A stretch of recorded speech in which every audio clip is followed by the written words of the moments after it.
Hello and welcome to episode 355 of the Money to the Masses podcast with your resident expert. As always, Damien Fay, he's back, and me, Andy Leakes. How are you doing, Damien? Welcome back. You're looking good, considering. Because after I did I think it was midweek markets the other day, my wife turned around and said to me, "You look awful on that video," which is it's your nearest and dearest who will tell you the truth. And Andy actually contacted me after that episode and said, "Blimey, Damien, I'm having to edit out your heavy breaths and breathing." And I had to have a lie down. I just told Andy off podcast that because of the COVID, I didn't realise I'm right at the end of my isolation period, but it obviously taken a little bit more out of me. So if I'm sounding a bit breathy today or cough occasionally, then do forgive me, because I've got a lot to talk about on today's show. But yeah, I'll find it a little bit more difficult than normal. And another slight admission is I think she's gone to sleep. But in the background of the podcast today, my cat, Bella. So anyone who knows me, follows us on social media, knows that my best buddy is my cat called Bella.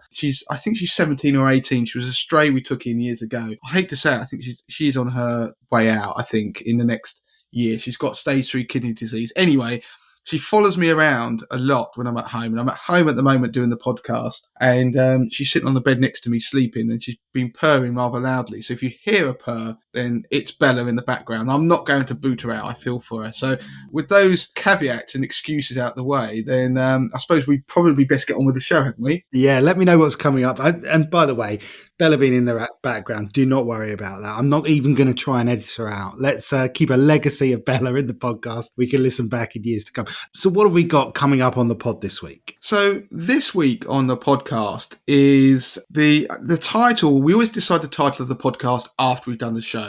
And this title probably will have something like the difference between the rich and the poor. And it's a slightly provocative title. I don't like the definitions of rich and poor, but it is something that's been inspired by a lot that's been going on in the press of late. And what I want to do is talk about something that Jack Monroe started last week. Now, Harvey, on last week's podcast, I listened to the podcast, you guys did a great show, mentioned about Jack Monroe, who is a campaigner against poverty and inequality. She's done a number of cookbooks for people who are, well, she was herself having to survive by using food banks. So her cookbooks are incredibly cheap meals. And she is an inspiration. If you haven't followed her on Twitter, for example, make sure you do. And what Jack did was shine a light on the fact that people on low incomes actually have or experience a different rate of inflation to that which is the official numbers that are put out there because of the way the inflation numbers are collated. And I'm going to go through the actual tweet that she wrote because I don't know how many millions of people have seen this tweet now. It's like a thread, but I'll go through it in her own words. And she highlights the inequality that's out there in terms of the inflation that people experience. Now, in this podcast, I'm going to take it a stage further and talk about the inequality that exists out there between people on low incomes and people who are wealthy. But then on top of that, I'm going to do an end part where I'm going to look at the idea of wealthy people versus those on low income and some common denominators that happen to occur with people who are wealthy, because effectively the game is rigged. So the game that we play of life and money is rigged in favour of people who are wealthy. And it's this idea of trying to highlight that, talk about it. It's uncomfortable for people who are out there. If you find it uncomfortable, then great, because we need to be talking about this. But I'm going to be talking about a book as well in that, Rich Dad, Poor Dad. Now, it's a very famous money book that was written about 20 years ago. And it's written by a guy called Robert Kiyosaki, and he talks about the difference between rich and poor people. And I don't agree with everything that's in that book, but it is a very famous book. And there are some important lessons or things you can take away from it. So let me jump back before we get onto the lessons that people can learn about wealthy people and how they win this game that is rigged against people on low income.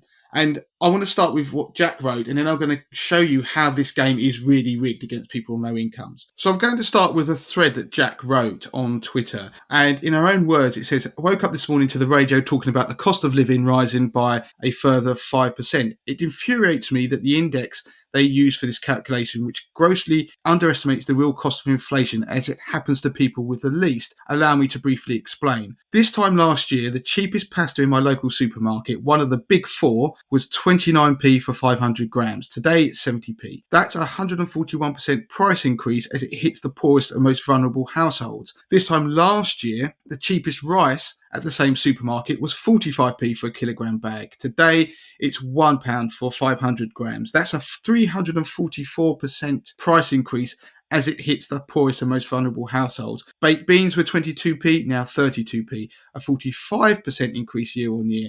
Canned spaghetti was 13p, now 35p, a price increase of 169%. Bread was 45p, now 58p, a price increase of 29%. And she goes on and lists more and more examples and then writes that these are just the ones that I know off the top of my head. There will be many more examples. When I started writing my recipe blog 10 years ago, I could feed myself and my son on £10 a week. The system by which we measure the impact of inflation is fundamentally flawed. It completely ignores reality and the real price rises for people on minimum wages, 0-hour contracts, food-backed clients, and millions more. But I guess when the vast majority of our media were privately educated and came from the same handful of elite universities, nobody thinks to actually check in with anyone out there in the world to see how we're doing. And she says, obviously terribly, thanks for asking. I dropped the F-bomb that she dropped in that. You should read the thread in full because she goes on to illustrate the fact that some of the high-end meal deals that are in supermarkets, the prices of those haven't changed. She also illustrates about the number of value brands have dropped over time in supermarkets as well, which means that people have less choice.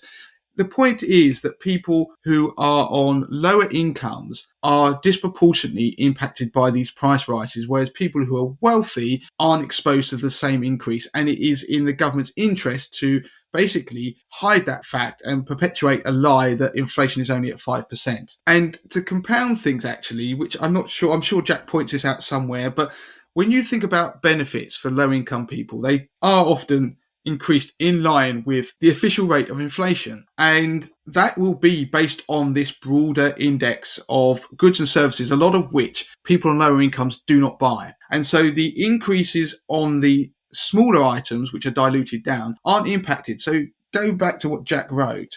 In my view, then we should be also looking at this new index or some form of index, which Jack is obviously championing, that will help to increase benefits for people on lower incomes at a much faster rate than what the official rate of inflation is, because their income isn't going up, keeping anywhere near in line with the increase in cost they're paying.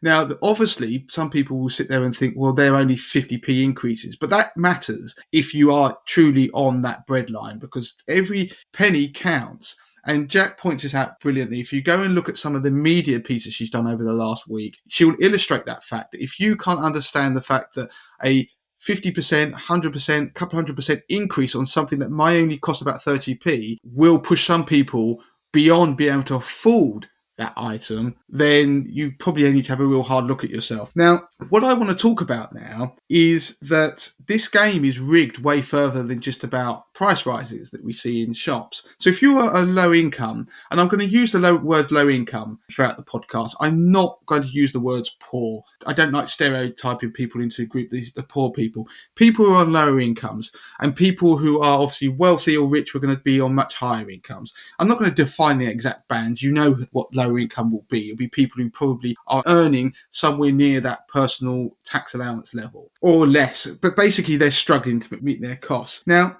what Jack did was got me thinking about the power of the conversation and talking about money. And so this is what's driving this podcast, because what Jack did is highlight this injustice and this inequality, and it sparked a wave, millions of people who are suffering based on this, to then make this go viral because they finally had somebody who had some influence who was highlighting this. And then you will see there's a massive rally around of it became the biggest story pretty much online. If you ignore the Partygate stuff that's going on in Westminster, it is the thing that the government, everybody's talking about. We even had all the media outlets doing interviews. We had the Office of National Statistics rush to try and, in my view, probably shut the door after the horse has bolted. They've said that they are making changes to the future index. But what was great, I'm not going to read out the passage, but Jack started to create this Boot Vimes index, basically an index that was based on a passage that was spoken by a character in a Terry Pratchett novel. If you've never read Terry Pratchett, they're well worth reading. And a nice circular reference, actually, I remember the other day, Terry Pratchett gave me or presented me with my degree when I was in my younger days, which was quite a moment. But Terry Pratchett's character basically made an observation that poor people spend a lot more money on things than rich people. So he talked about the boots that he wore and that people who are poor end up buying cheap boots for, like, let's say, I can't remember what the currency is in the book, but say £20, whilst rich people pay 50 for better boots. The cheaper ones don't last as long, so they end up having to buy more of these boots over time, whereas the rich person has the nicer boots that last much longer. And so over the course of years, poor people spend a lot more on boots than rich people. And that is the difference between rich and poor. The poor end up having to spend more money. And that is what's inspired this index she's going to create, which looks at prices of products to actually show what the real rate of inflation experienced by people on lower income. Now, there is many ways in which this game and the world is rigged against people on lower income. It isn't true that people on lower income end up making bad choices and that's why they don't succeed. I don't buy that for a second. So I want to show you that, for example, let's look at credit. Okay, so if you're on lower income, but just on the fact that you're on a lower income, are probably going to get a worse rate of interest on your credit card. You are going to be more than likely charged more for the same amount of credit as somebody who is on a higher income. There are cards that are possible that might get you a decent rate of interest, but as a general rule, if you go and look around and do the research, the amount of interest you will pay on credit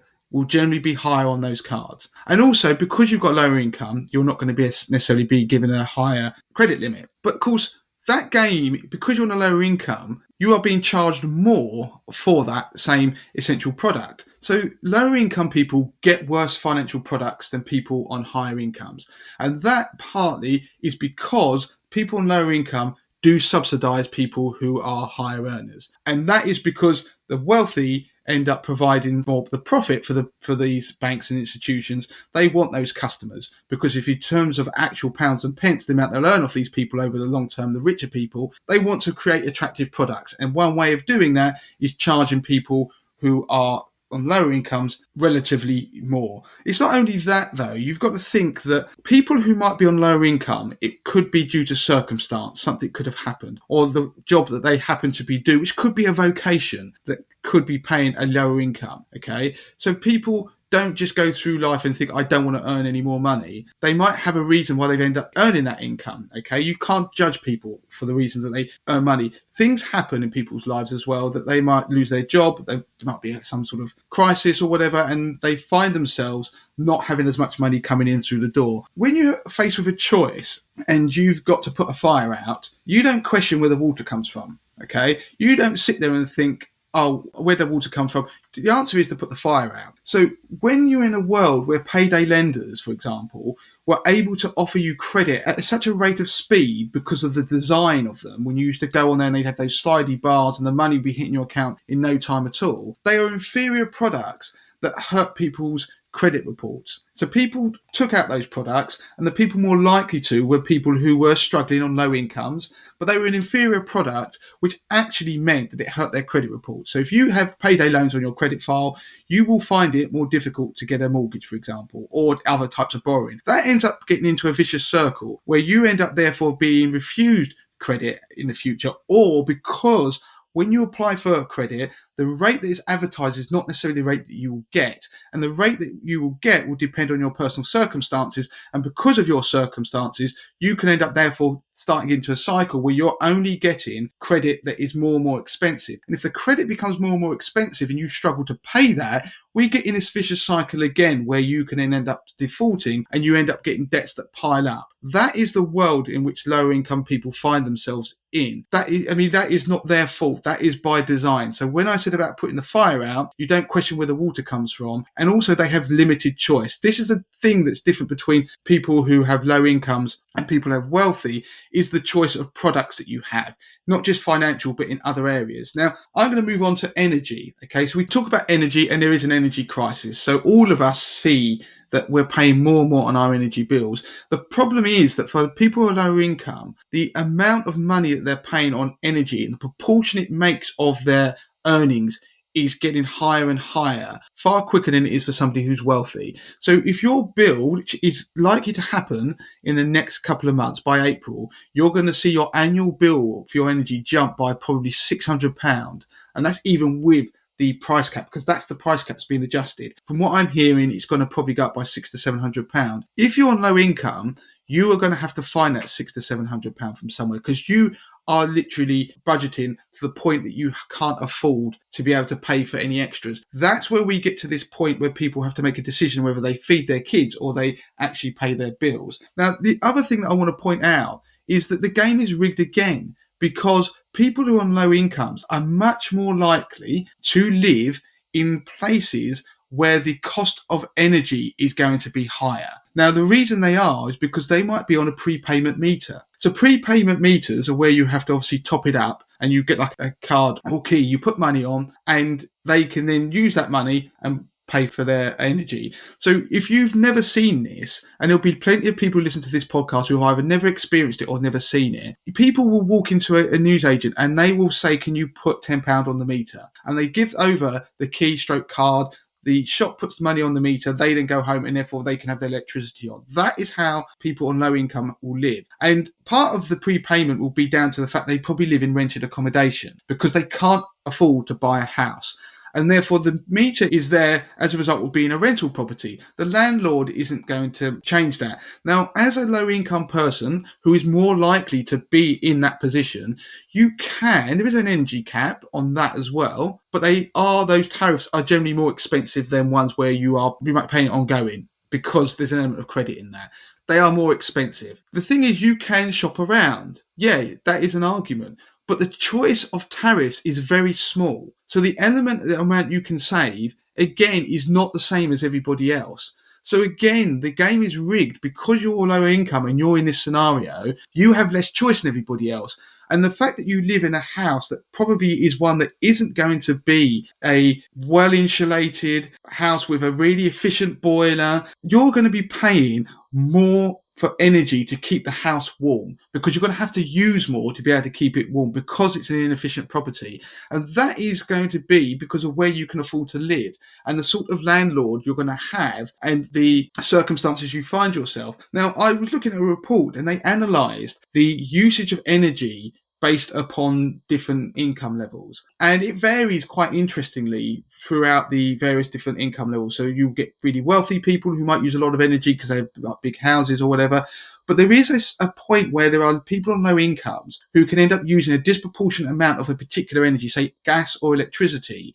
And particularly electricity occurs because they only have access to those types of appliances where they live. So they've got like electric heaters in their rooms. They don't have wide central heating throughout the house, which can end up costing them a fortune to be able to use, to be able to heat. So they're not even at a point like everybody else where they are able to cut the cost of their energy bills. So the game is rigged already. So you can see what I'm trying to get people to picture is like a game of snakes and ladders where the aim is to get to the top, but the game is rigged. The dice are loaded in favour of people who are wealthier. The game gets easier the wealthier you are. And also, which I'm going to come on to later, the wealthier people know where the snakes and know where the ladders are. And it's something I'm going to explain in a bit more detail. Now, that is already 2 ways I've explained how the system is working against people on low income. And so anybody who thinks that people on low income have a choice to be able to make that they can try and change and become wealthy, it is very difficult because they're swimming against the tide. Now, insurance, okay, so if people think about insurance, now car insurance is compulsory. You have to have it as a legal requirement. So that isn't even optional for people who are on low incomes. The problem is that insurance is priced in a way that is, again, penalises people on low incomes because people on low incomes will live in postcodes because your postcode impacts your insurance that are more expensive to insure. So people on low incomes can end up, despite the fact that they might not personally be any more risk, paying more for a product because of the postcode that they live in. And that will be the same as for home insurance. But the other issue that you've got is that insurances work in a way where the biggest savings go to the people who can afford to pay annually, because there's an element of credit that's associated with not being able to pay bills annually. So if you can't afford to pay bills annually, which people on low incomes can't, you pay monthly. and therefore you pay more than the person who can afford to pay annually. And it goes back to this idea that buying things in bulk that reduces costs is not something that is readily available to people who are no income,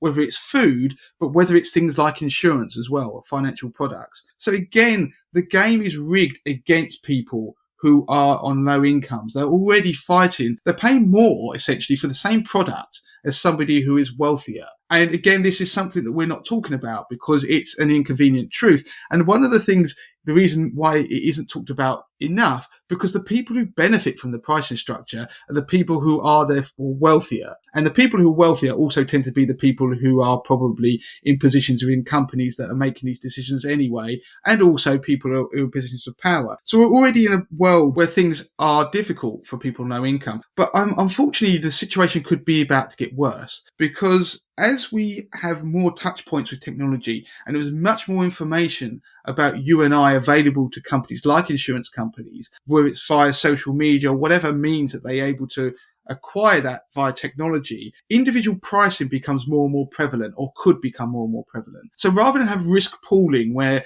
they end up looking at risk as a collective and therefore assign cost based upon the wider population or sections of it, they could drill down and therefore start to charge people based upon individual circumstances, which can mean for people on no income, therefore penalise them even more for the circumstances that they can find themselves in. And people who are wealthier can end up paying less. And again, it's this subsidy that occurs that isn't open and isn't out there that makes this game rigged. It is the inequality that goes beyond just this idea of people are paying even more than for food. Now, obviously, people who are on low incomes pay a greater percentage of their income on essential non-discretionary items. And it goes back to that thing I said, that kind of buy cheap, buy twice. They have to buy inferior products. And that includes food, for example, but other products as well. And they end up paying more. Now, one of the things we keep moving on, mortgages, okay? So most people on no incomes might not be able to even get a mortgage, so they're renting. And rents keep going up, and that's at the whim, obviously, of their landlord. And so they don't have a choice whether they want to fix their rent. They don't. You can't go to your landlord and say, I want to fix my rent for the next 2 years, unless they're obviously a very good landlord. But people who have mortgages do have a choice whether they want to try and fix their outgoings, and they have that by being able to remortgage. Now, if we ignored credit issues for 1 second, then low income people can obviously get smaller mortgages. Let's say they could get a mortgage. Then the size of their salary dictates they can only get a certain size of mortgage. And okay, you might look at that and go, well, that's sensible because I've got to be able to repay it. But the largest multiples on mortgages are reserved for the wealthiest, generally speaking, and also for the people with the best jobs. And that's because you get things like professional mortgages. So people like doctors, for example, people who have jobs that are deemed as very secure because there's a high level of education or high level of studying that requires them to have done to be able to get that job. They're deemed as being a very low risk in terms of losing their jobs. The mortgage companies will lend them more. But others will give you high multiples if you earn over £100,000, for example. So people on higher incomes, so high earners, have access to credit. But when we're talking about credit, we're talking about the difference we've done podcasts on between bad debt and good debt. Wealthier people have more access to good debt. It's a fact. Because as I talked about before, they're more likely to have good debt as well. So we're already getting to the world again where people who are wealthy are able to accelerate that. And again, this is something I'm going to come on to a little bit later. Now, this is an interesting one. Okay. So a lot of those things I talked about were related to financial products. So low income households have inferior products. They do. And the issue you've also got is one of the biggest bills for a lot of people. It eventually comes down to tax. So if you think about the wage that people earn, the amount of tax that they pay is a significant chunk of it. And the taxation system works in such a way that it can hamper or work against people who are low incomes. And for people on higher incomes, taxation becomes optional. Now, by that I mean they are able to mitigate it. And it's one of the biggest difference that people who are on lower incomes, because of the jobs that they will be doing and the amount that they earn and the opportunities open to them, they will end up being taxed and will unlikely to be able to avoid it. So they end up paying a significant portion of their wealth in tax. And in fact, incredibly wealthy people, we've seen this all around the world. If you looked at, do you remember with the election we had Donald Trump didn't want to disclose his tax returns? Incredibly wealthy people can end up paying hardly any tax at all. Now, if we look at taxation, okay, there's a 1.25% increase that's going to occur on national insurance contributions that's going to happen supposedly in April 2022. And there's debate whether that's going to change or not, but as it stands, it's meant to be happening. Now, that increase means that contributions of national insurance for people who are on, say, 20 grand is just shy of 7%. That's what that will roughly equate to. Okay, so that total national insurance contribution they're going to pay after April. As you move up the income levels, you get to about £50,000. It's nearly 11%. It works out to. But as you start to earn more and more money, because of the way national insurance is applied, if you earn above £50,270, the rate of national insurance drops from 12% to 2%. The more you earn, the amount of national insurance you pay as a percentage of your income starts to fall to the point where you'll end up having it as a percentage of your income. It could, in fact, start falling back down to 7% once you start earning over £100,000. My point is that tax rises can disproportionately hurt people on lower incomes. And if you're talking about the pounds and pence, if they're already struggling, then adding £130 on their annual bill, national insurance bill that is going to make a material impact. Adding about £1,000 on somebody who earns £100,000 isn't going to make a huge amount of difference, because also there are other ways which they will probably mitigate it in terms of taxation. Now, again, lower income households bear the brunt of indirect taxation more than higher income households. And now that's not my view. If you go and look in December 2021, so that was a couple of months ago, there was a parliamentary briefing that stated that very fact. And when you go back, it's been like this way for years. Going back as far as 2013, there was a report published by the Institute of Economic Affairs that worked out even then that the poorest fifth of households spend a third of their disposable income on indirect taxes, whereas the richest fifth spend half of that. So basically, lower income households back then were spending twice as much money on indirect taxes as wealthy people. So the briefing that I mentioned, the parliamentary briefing, mentioned that if you wanted to try and reduce income inequality, then direct taxation needs to increase because it hurts wealthier people more. But council tax, the way it currently works, actually undermines that. And that's obviously because of the way it's banded. And the idea that some people will be sitting and listening to this podcast will go, well, okay, so why do they have to? VAT, yeah, it's a value-added tax. You pay it on goods and services. You don't technically have to buy them. Well, yeah, that's the theory, but you know in reality that's not how it works. Because you may sit there and think, if you look at the VAT that's charged, the reason why lower incomes may end up paying more tax, because they might spend more on things like cigarettes, for example. And they may also pay alcohol duty. In fact, it was when you look at the analysis from back in 2013, they said that obviously lower income households actually spent more on cigarette products. And so that's where some of the indirect taxation was coming up from. But my point is that some people go, well, they shouldn't buy those things. Well, no, you're thinking about it in a slightly wrong way. What we should be saying is the government shouldn't tax the things that people on lower income disproportionately buy. So the government has a choice of where it puts VAT and what it applies it on. And so therefore the government chooses to put VAT on things like alcohol duty and duty on cigarettes. They choose to put those on products.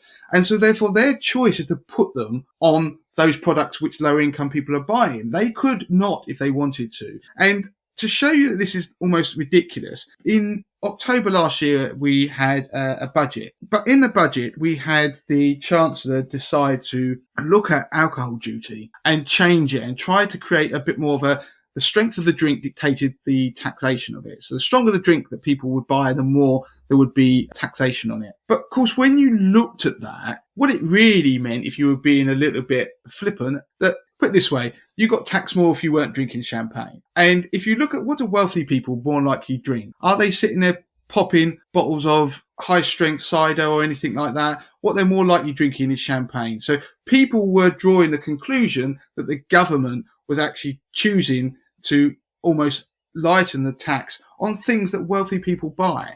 So the choices of taxation are there. And I mean, one of the things I looked at the taxation of certain products. If you go back to 2020, 2021, and there was £793 billion worth of public sector tax receipts. Now, if you look at the top five, income tax is 196 billion, then it's national insurance at 144 billion, VAT at 117 billion, corporation tax at 54 billion, council tax at 38 billion, capital taxes at 30 billion, then tobacco and alcohol duties at 22 billion, fuel duty at 21 billion, business rates at 17 billion, and then there's other things that come in there. The government could choose to change that makeup, if that makes sense. So they are generating almost as much on things like alcohol and tobacco as they are on things like capital taxes and basically council tax, taxations that are on people's wealth. So that is a choice. So the system, if you ask me, is rigged in a way that the taxation on lower income households isn't applied as fairly as it could be.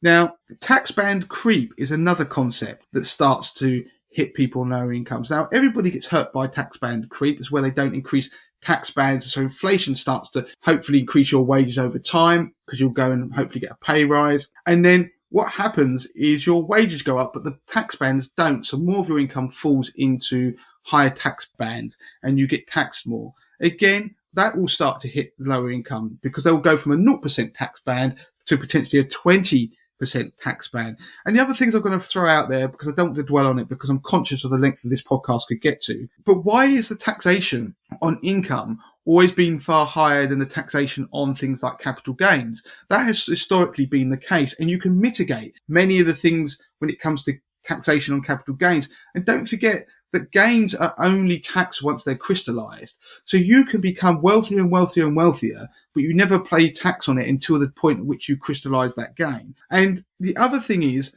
that people who are higher earners will tend to have assets that will grow in value that they're not taxed upon, but they are also likely to have access to things like entrepreneurs relief. They will start to use things like business property relief. They might be using gift relief in terms of inheritance tax. These reliefs I've mentioned basically lower their taxation. They keep more of their wealth because they can pass on more to next generations, which people lower income can't, which compounds the problem. They also aren't charged on their wealth, which actually starts to accrue over time. So they get wealthier and wealthier without tax being applied to it. They also can pay lower rates of tax when they start to sell some products, which may be a business or not. So that's the entrepreneurs relief.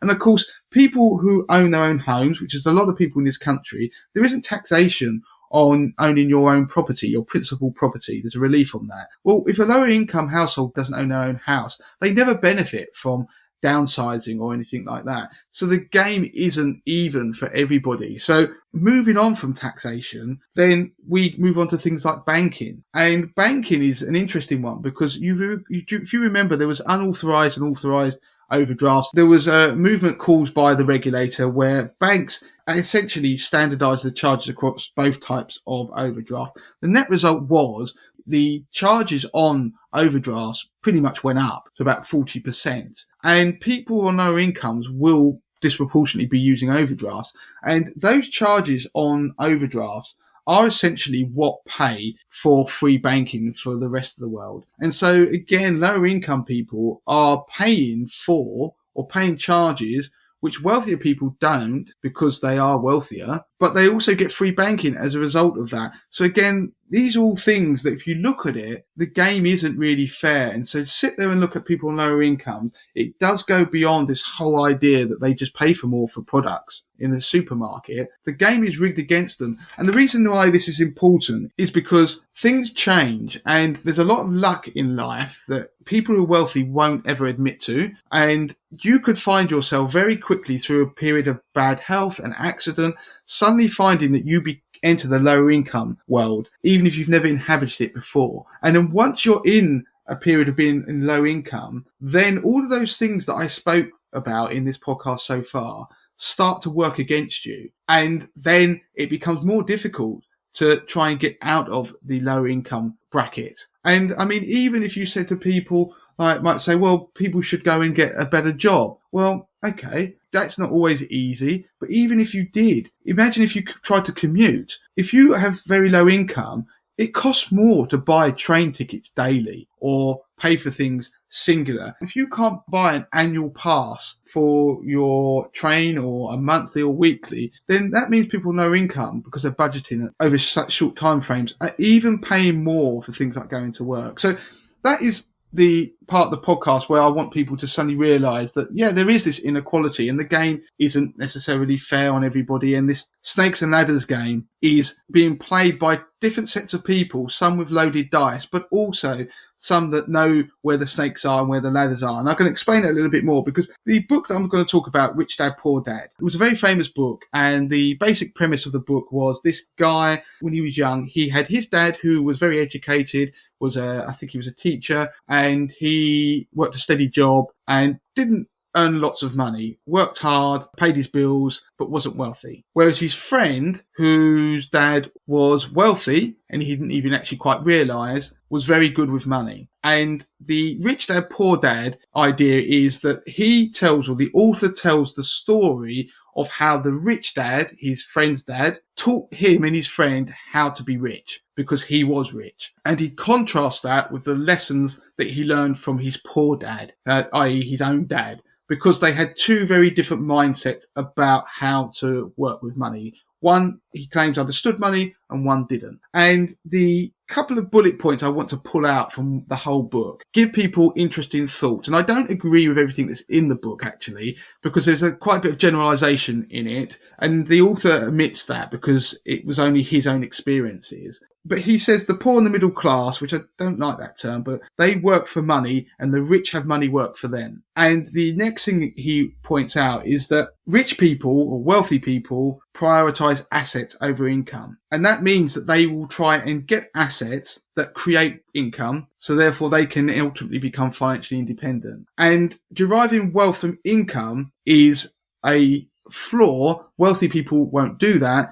because income is highly taxed. Now, you'll see there's an echo from some of the things I was just mentioning earlier on, that even in the UK, that it holds up, because taxation on assets is generally lower than taxation on income. When you earn money, you are taxed at source via PAYE if you're employed, and it's very difficult to mitigate that. But income is taxed heavily, whereas tax on assets doesn't have to be. And his other lessons are that wealthy people understand the concept. It's about how much money you keep. So when you've got money, you've made money, it's about how much you keep as well.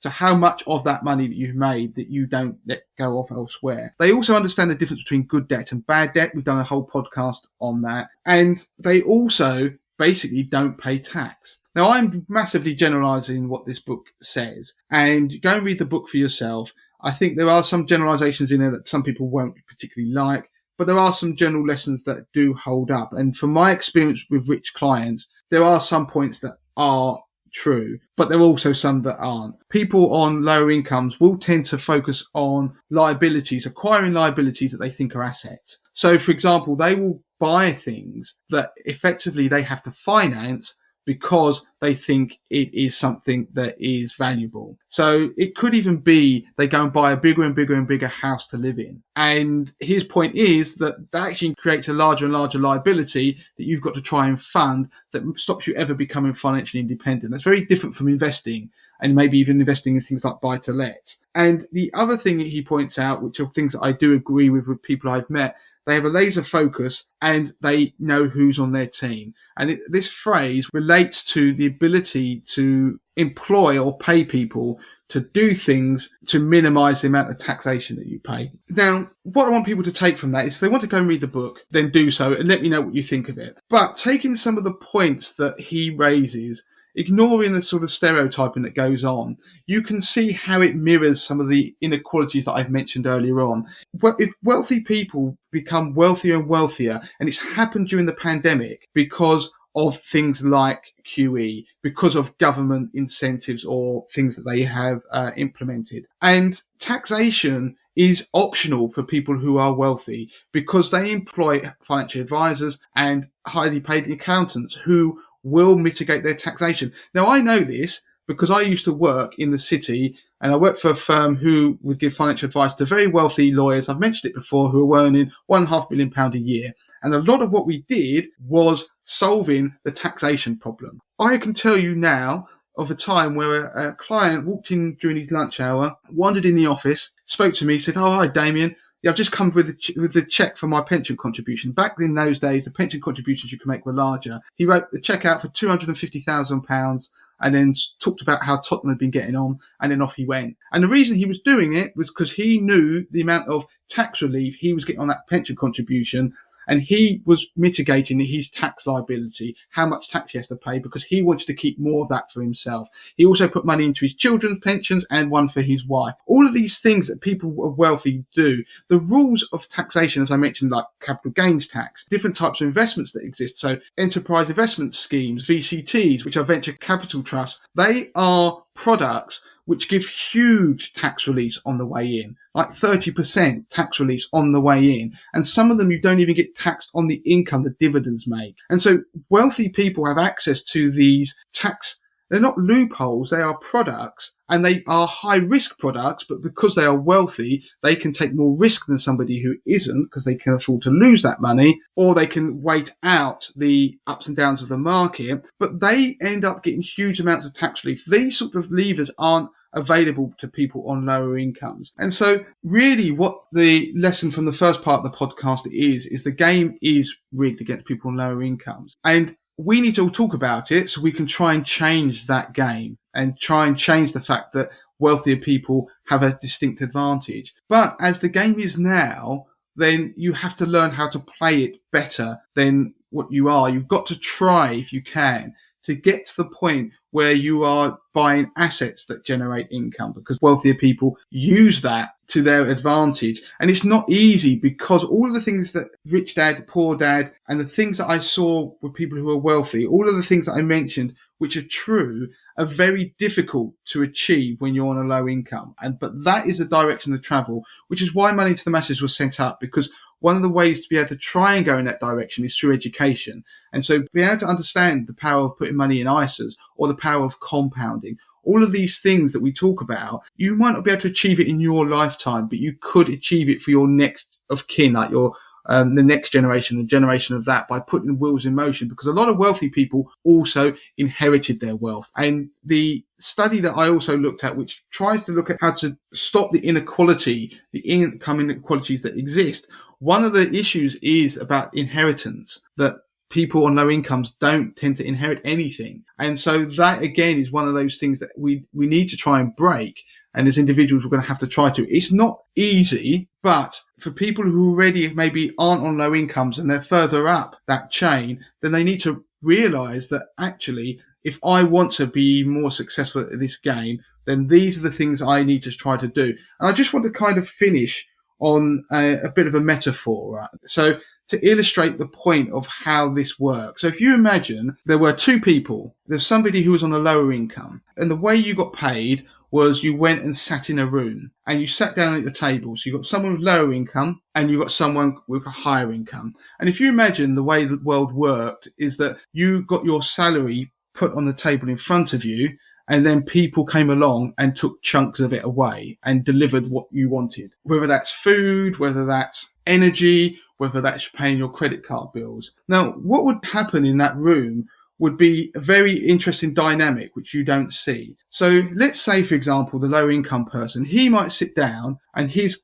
gross wage is put in front of him. The taxman would come along and say, right, I just need to take this pile of money here. And the person on low income go, what's that then? That's national insurance. Okay, so that's for my future, is it? Well, technically not. It just goes into the general pot. But yeah, hopefully you might get a state pension when you're older. And just as they think, well, okay, fine. Then the tax man comes back and takes an even bigger chunk. Oh yeah, by the way, this big chunk, this is income tax. All right, okay. So yeah, I need to take that off you as well. And so the person's already got this smaller pile. And then if you imagine that you were sitting there and then the food company, supermarket came along and said, oh, I'm just going to buy, here's your food. And actually the cost's gone up a bit this year or today. And it would be because the products you want, they're the ones that have actually gone up in price. So yeah, unfortunately, yeah, it's just due to the things that you buy, really. And also because the guy next to me, he charges quite a bit of tax on some of the things that you want, for example. So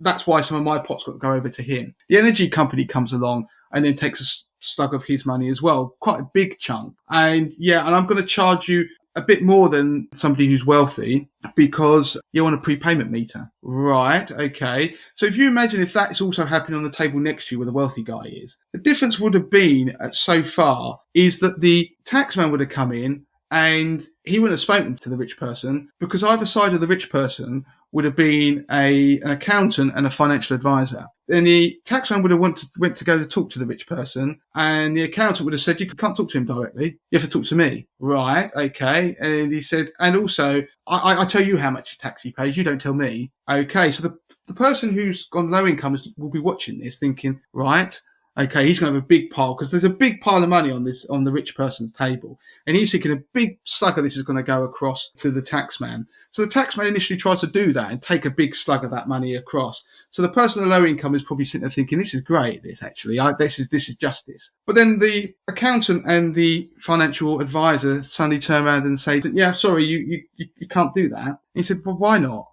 He's paid pension contributions. Right, okay. Yeah, he's also invested in a VCT and he had some capital losses from before, so the taxman starts putting the money back on the table. And so the person who's gone low income is watching this go on. He starts getting to the point where the taxman went, I'm actually running out a bit of cash, actually. I didn't really think this was going to happen. Well, just as well I borrowed off of took your money, Mr. Low Income, I'm going to just have to pass some of that back over to the wealthier guy just over here. You just helped me out a bit there. That would have been embarrassing, wouldn't it, if I didn't have enough money to pay back the wealthy guy. And so as somebody who's on a low income, you're seeing your distribution of wealth go across in a way that would probably be quite startling.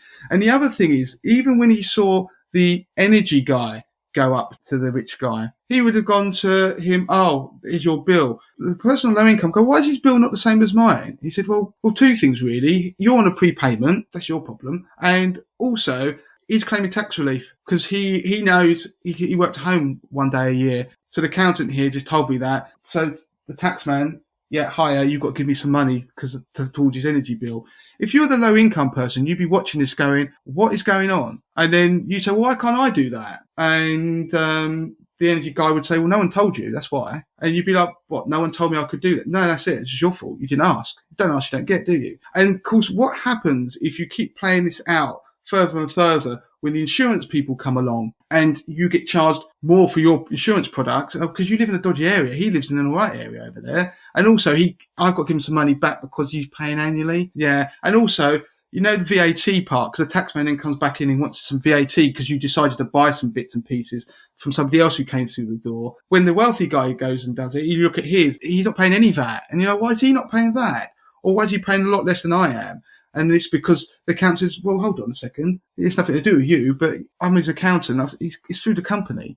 He's got a company, so this is legit. And then the guy who's on lower income sits there and goes, well, hold on, why has he got a big pile of money on the floor that no one's talking about either over there, this wealthy guy? And they'll be like, that's a loophole. Well, what's a loophole? Why haven't I got a loophole? Well, can I put some of my money in that loophole over there away so the taxman that can't get it? And then the financial advisor and the legal people who are probably also there will go, no, because you've got to pay me to be able to do that. And you can't pay me enough to make it worth your while. So what you start seeing is if the world really worked like that, you would constantly keep seeing people passing wealth over to the people on the richer side, but also the people that were coming through the door to try and charge the wealthier person money were getting battered away and were ending up having to pay each other money through tax reliefs, through cross subsidies or whatever it would be on products, to the point that the guy sitting in the middle who is wealthy is slowly getting wealthier and wealthier and wealthier because he's playing the game. He's got people around him who are telling him where the snakes are and where the ladders are, and the dice are loaded in his favour. So that is what the game is, and you have to try and educate yourself to be able to play it a bit better. You never probably get to the point where you have an army of tax lawyers and accountants and financial advisors that the ultra wealthy have. But you can use things like pension contributions. You can mitigate tax. You can try and protect your money inside ISAs and things like that. So it's not a perfect analogy, but if the way our money was distributed was visible to us in a way that made it very painful to watch, then I think the conversation would be open up a lot more, because particularly in the insurance world, the pricing of all these products and services are very, very opaque, and they work because people want the wealthy customers, and the way they can attract and get them is by, unfortunately, on occasion, exploiting the people on lower incomes. So I hope people take a lot from this podcast about the way the world works, the game that we're all playing, the way the game is stacked against you, and unfortunately the way at the stands you've got to try and maneuver so the odds are slightly more in your favour than they were previously. And for some people that is just not possible. So for everyone who is benefiting from the game, I just urge a word of caution that you need to look back and try and change the game to make it so it isn't working in such a way. And yes, you are benefiting, but what you don't realise is, like a game of snakes and ladders, there will always be that snake, the one that gets you just at the end, that takes you right back down to the beginning.